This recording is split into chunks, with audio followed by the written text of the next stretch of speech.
So, our community moment this morning is Dennis Bakken. And he's going to tell us, he's a first-time presenter, and he's going to tell us about his family journey to Oasis. Good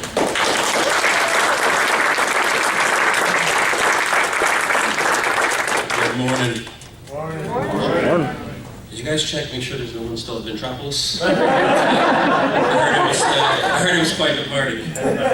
We missed it, our selfish babysitter decided she needed homecoming dance, I guess.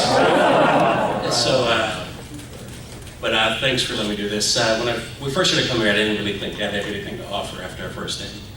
And excuse the nerves, believe it or not, my profession requires me to talk all day long, but the people usually can't see me. But it'll smooth out as I get going. But my name is Dennis Bakken. My wife Amy and I moved from New Hampshire last year with our 2 children. Our daughter Ryan, age 6, who's in the room, and our son Brendan, age 4, the little hamburger we call him. The first time we attended Oasis was in April, and it was the week before Easter. That really has no religious significance other than that's when it was, because Easter weekend we decided to go down to Galveston, and we were a little bummed that we weren't going to be coming here because we had already made plans because we enjoyed it the first time so much. I was born and raised in Virginia Beach, Virginia, and I was not raised in a religious home. I've said that to a lot of people here, and usually the response is, "You're lucky." I'm like, wow, really? But apparently I was. My mother's side of the family was from North Carolina, and that's as close as I got to religion growing up when we would visit them. And my mom usually just said, "Don't say much." Amy was born up the road from Boston, Massachusetts, in Lowell, Massachusetts. She lived there until about age 5 before she moved just over the border into southern New Hampshire. Again, she was not raised in a religious home either, but being in New England, I guess you could say her family was culturally Catholic. The best decision I had made in my young adult life was to join the military at age 18. The military offered me a job as an air traffic controller, which I lucked out, and call it lucky on that one. I remember speaking on luck, but I think luck was on my side at that time, and I took them up on it. My first assignment was on the aircraft carrier USS Enterprise, stationed out of Norfolk, Virginia, which geographically is right next door to my hometown of Virginia Beach, so I joined the Navy to see the world. I served in the Navy for almost 10 years. My second assignment was also in Virginia Beach at a base there. The master jet base on the East Coast called the F-14 Tomcats and F-18 Hornets. So that was a fun job. But I lived there, I was in the military for almost 10 years before I took a job in southern New Hampshire, my first job outside of the military, working at a small regional airport in the Tower, where I met my sweet Amy soon after. Amy was a director at a preschool and also a kindergarten teacher before deciding to stay home soon after our daughter was born. Again, religion had never been a part of our lives. Probably the most I'd ever really started to think about religion was soon after our daughter turned 1. Amy was feeding Ryan dinner in her high chair, excuse me, and her eye turned completely into her head. I'll get through this.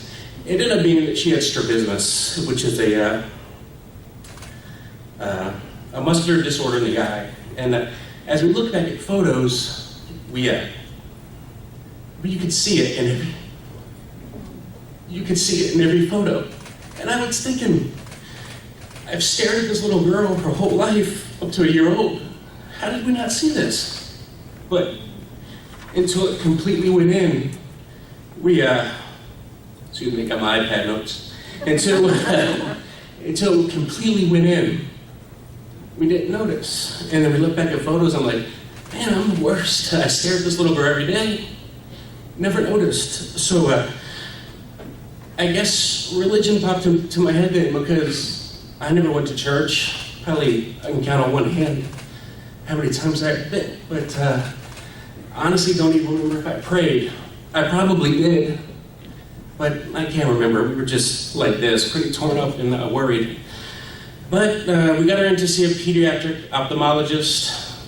She said the word strabismus like it was nothing, like she said hello. So I'm like, well, I guess we're in good hands because it's not a big deal to her. The same with me at work. Quite often when you say you're a controller, people say, is it stressful? And it's really not every day.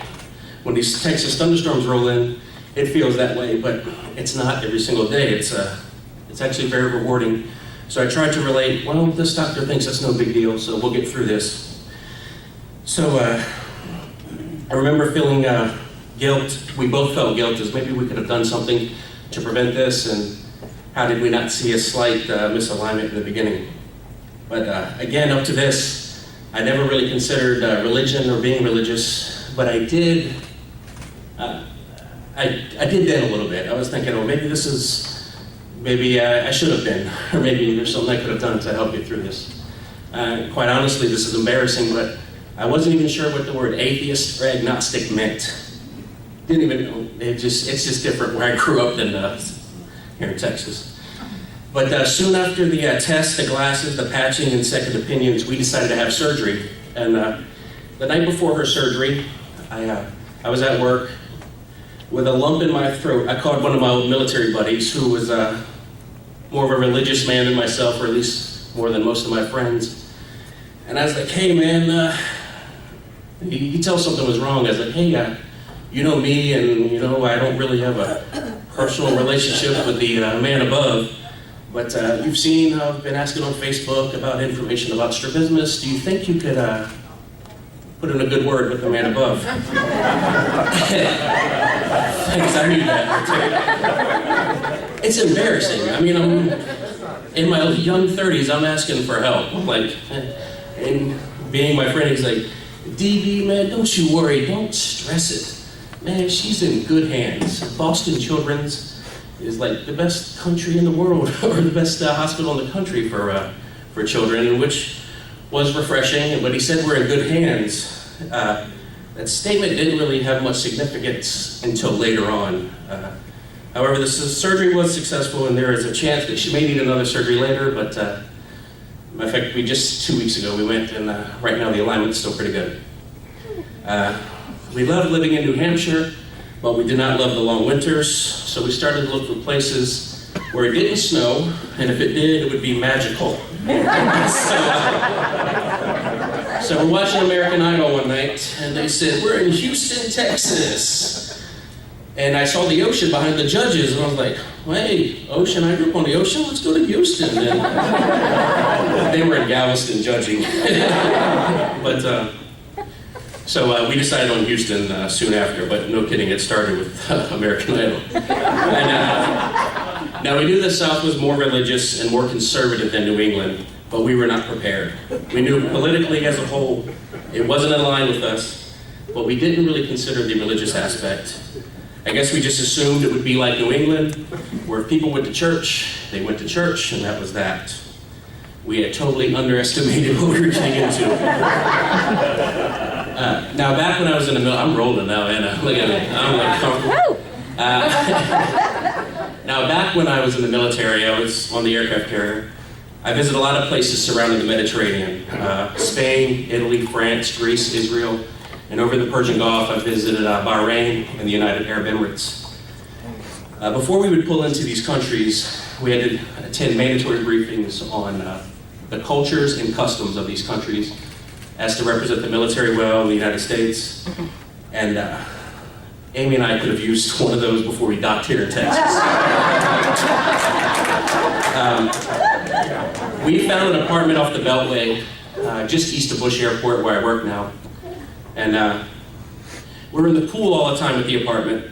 We couldn't believe it was already warm enough to go in late April, early May. Regularly, we were asked had we found a church. Not an invite to follow, but had we found a church.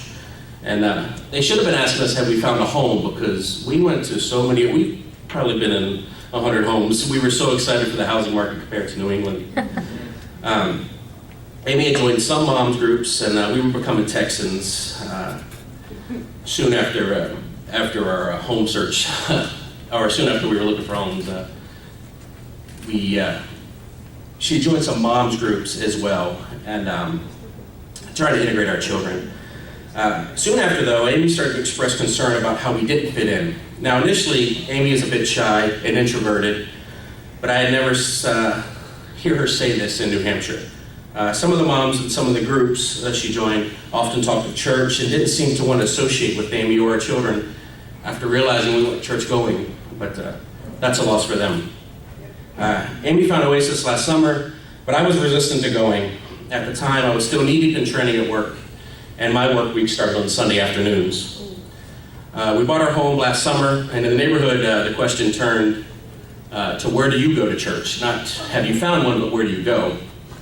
And after finding out we didn't have one, and we weren't even looking for one, we got the shun. I would often say to Amy, and I feel guilty about this, but I would say to her, do you think you're going to want to move back? And she always said no, but something was truly missing. But we kept on moving. We're busy as a family, us in our new home, Ryan with kindergarten, me with a new job, finding therapists for our son Brendan, who has a sensory processing disorder, and Amy keeping this all together. Again, Amy brought up Oasis. She had found it online. I believe she looked for secular church. She said this more than once, and it stung every time. She felt like she said she felt like she was out on an island. Some, but not all of the moms, not all of them, in the group she had joined to help integrate our children, eventually started to leave her out of some of the functions. The school fundraisers seem all religious-based. Last year, Amy was the room parent for our daughter's kindergarten class, and on the way to the field trip, the kids start, I love you, Miss such and such, I love you, and one of the children says, I love you more, and one of the little girls proceeded to say, you can't love her more than Jesus or you're burned in hell. Which my daughter was probably like, who's Jesus and where is hell? Now for us, this is unbelievable. There's one even better than that. We're in our front yard one day, and everyone's playing, and someone says the word hate. And to us and our family, we might say we hate broccoli or we might hate something else, but we try not to say the word hate because we're teaching our kids that it can be an ugly word if used out of context or used in context. So this little boy, and I've shared this story with some of you as well, this little boy said, hate's not a bad word. And our daughter said, well, we just don't really say it in our family. And the boy said, the only thing my family hates are hookers and heathens. And I said, what in the world is a heathen? We were floored. Where we moved from, it just was not an issue. Here you're judged. If we didn't have children, we would roll right on by, but we do have children. And I don't want them to be left out because of our views. And it seems the majority of here were raised in religious homes, and this community supports you in your journey and decision to free thought. Well, again, we were not, but this community also supports us. The first time we came in, Trevor Reitman was the music guest. I hadn't heard music, and I heard your live music in quite some time, so that was refreshing. Hugo Perez gave the community moment, which really spoke to my wife. My wife is more of an introvert than I, and it really spoke to her, Hugo.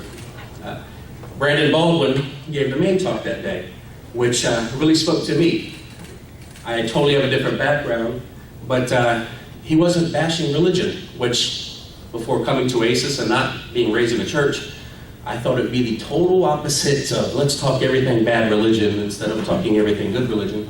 And it wasn't that. He just spoke about how his basketball team went to a higher ranking after he left in the state rankings. But it did speak to me because I was like, wow, this is an educated guy, and he was really speaking about it, and it really spoke to me on that. So we were hooked after that visit. Thanks, guys. Back when I mentioned my friend saying that we were in good hands with our doctor before my daughter's surgery, well, I truly feel like we are now in good hands. And when I walked in that day and on the banner it said, human problems are solved by human hands, I immediately thought about that. And so right when our excitement started to fade a little bit with our move to Texas, we started coming to Oasis, and now the excitement of where Oasis is headed excites us all. We're proud to be a part of this. Thanks.